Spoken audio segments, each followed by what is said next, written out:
jadikanlah pernikahan ini menuju yang diinginkan oleh Nabi kita tercinta Muhammad sallallahu alaihi wasallam.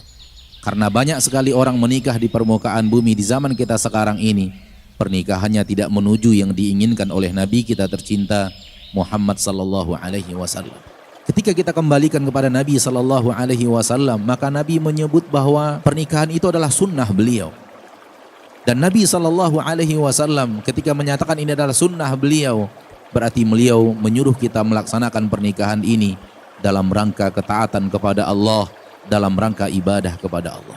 Kepada mempelai laki-laki, jadikanlah rumah tangga anak ini sarana untuk beribadah kepada Allah.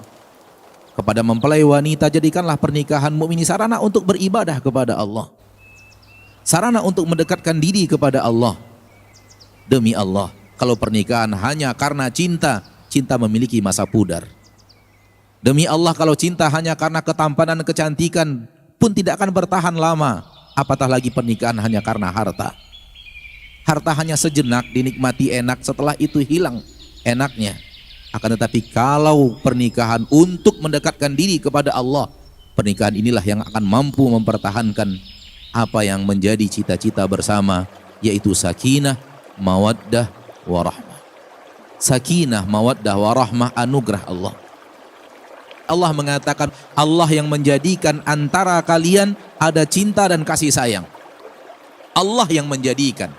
Maka sakinah, mawaddah, warahmah tidak semata-mata dihasilkan karena kita, namun dia adalah anugerah Allah. Hanya Allah yang akan bisa menetapkan di dalam hati itu sakinah, mawaddah, warahmah. Baik di dalam hati mempelai laki-laki atau di mempelai wanita. Para ulama mengingatkan, apa yang diminta dari Allah tidak bisa diraih dengan cara kecuali taat kepada Allah.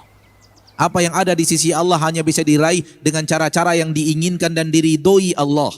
Ini menandakan, kata para ulama, sakinah, mawaddah, warahmah hanya bisa dihasilkan manakala suami dan istri benar-benar menjadi suami dan istri untuk mencari ridho Allah, untuk mendekatkan diri kepada Allah subhanahu wa ta'ala. Berdua untuk mencari ridho Allah, berdua untuk menjalankan sunnah Rasulullah di rumah tangga, dan berdua untuk sama-sama bergandengan tangan ke surga Allah subhanahu wa ta'ala.